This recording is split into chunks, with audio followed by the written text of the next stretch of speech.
Well, welcome back.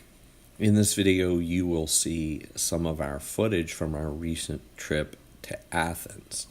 And this footage is going to include some really neat things. At the end of the video, you're going to see a traditional Greek meat market. For some of you, some of those sites may be a little off-putting, especially if you're vegan or vegetarian, but it's quite fascinating. It's just a beautiful street-level look at a part of Athens and part of Greek life. A little later in this video, you will also see the changing of the guard. That takes place at the tomb to the unknown soldier. This commemorates all of those who fought in the War of Greek Independence against the Ottomans and won back the sovereignty and right of the Greeks to be Greeks and to be under Greek rule and to be Orthodox and Greek. And so it was quite solemn to see the changing of the guard, so you'll see that in a few minutes. Of course, what you're looking at now is our walk to the Parthenon, something that has been standing there for about 3,000 years. Here's a little friend we just happened to see. I've always loved reptiles and amphibians, so when we saw that little guy, we just had to take at least a little bit of footage of him. But of course, here we are back walking at the wall. Today's message is about contending for the faith in public. Christianity is not just a private spirituality. It is a way of living. It is a way of ordering our life and our collective lives together. It is a way of doing community and family. It creates a culture around itself. And so Christianity is a public faith, which means that it's not something we can just hide, and it's not something we can just be secretive about. At some point, we have to make a public contention for the faith. We have to make a public claim for the faith. So let's just think about what Paul did in Greece. Corinth was the economic center of Greece. And so Paul has to go there because it is the major trade port. It is going to be the place from which people are coming and going, and it's going to be a way of getting the gospel to the whole world. Philippi was one of its most important Roman colonies. It is an outpost of Rome. It is a center of power and prestige, military might. And so, of course, Paul is going to take the gospel to Philippi. But Athens, small as it was in the first century, was the intellectual center of Greece. Now, Athens did not become the official capital of Greece for some time, but Athens was historically the intellectual center, and it was there on Mars Hill, where you see me now, that Paul made an intellectual appeal for the sake of the gospel. Mars Hill functioned as the Supreme Court of Attica, the region around Athens. It was also there that intellectuals such as philosophers went to discuss and debate important ideas. In Acts 17, we read that Paul makes a journey to Mars Hill, to Athens, to make an intellectual appeal for the gospel. It reads, "While Paul was waiting for them in Athens, he was greatly distressed to see that the city was full of idols. So he reasoned in the synagogue with both Jews and God-fearing Greeks, as well as in the marketplace, day by day with those who happened to be there. A group of Epicurean and Stoic philosophers began to debate with him. Some of them asked, 'What is this babbler trying to say?' Others remarked, 'He seems to be advocating for foreign gods.' They said this because Paul was preaching the good news about Jesus and the resurrection. Then they took him and brought him to a meeting of the Areopagus, which is Mars Hill, where they said to him, 'May we know what this new teaching is that you are presenting?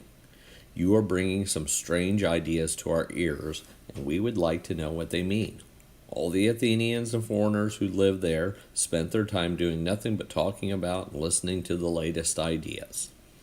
Paul then stood up in the meeting at the Areopagus and said, "People of Athens, I see that you are in every way a very religious people. For as I walked around and looked carefully at your objects of worship, I even found an altar with this inscription, 'To an unknown God.' So you are ignorant of the very thing you worship, and this is what I'm going to proclaim to you. The God who made the world, everything in it, is the Lord of heaven and earth, and does not live in temples built by human hands. And he is not served by human hands, as if needing anything. Rather, he himself gives life to everyone, and breath to everything else. From one man he made all the nations, that they should inhabit the whole earth, and he marked out their appointed times in history, and the boundaries of their lands. God did this so that they would seek him, and perhaps reach out for him and find him, though he is not very far from any of us. For in him we live and move and have our being. As some of your own poets have said, we are his offspring. Therefore, since we are God's offspring, we should not think that the divine is being of gold or silver or stone, an image made by human design or skill. In the past God overlooked such ignorance, but now he commands all people everywhere to repent.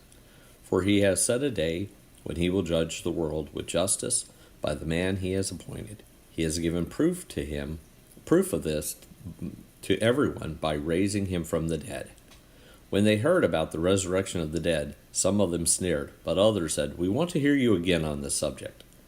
At that, Paul left the council. Some of the people became followers of Paul and believed. Among them was Dionysius, a member of the Areopagus, also a woman named Damaris, and a number of others. New Testament scholar N.T. Wright tells us that the religious choices of Paul's day were basically the same as the choices we have today. The options included: 1. Epicureanism. Epicureanism is the belief that there is a physical world around us. There is no transcendent reality beyond it. The natural world is all there is. This is materialism. Then there's paganism. Paganism is the belief that the world is a chaotic battleground where many spiritual realities compete with each other for resources, survival, and dominance. Then there's Gnosticism, a belief that a select few are special enough to be in touch with the universe and who follow its lead by self-realization and acceptance of their true self, which is the conduit for channeling the spiritual impulse of the universe. Platonism. Platonism, which some people confuse with Christianity, is the belief that this world is an inferior reflection of thought and spirit. The goal of Platonism is to endure this world and to someday escape it so that we can enter into a world of spirit and thought. Sometimes Platonism makes room for an impersonal God who mostly stays out of the affairs of the world, and sometimes it does not. Then finally, we have biblical theism, the belief in a good, all-knowing, all-powerful God who created this world as something good. This God loves this world and has a plan to redeem it. He is constantly at work in this world, yet not overwhelming the choice and direction chosen by his creation. When Paul began to contend for the faith, he started out with the premises many of his audience would have agreed upon, such as the fact that the world has a creator, that we have the spark of eternity within us. However, it was when he got to the idea that God is at work in the world that his audience started getting a little resistant. But the matter got worse when Paul told them specifically what God had done and would do to redeem the world. Someday, God will renew the entire world in a final resurrection.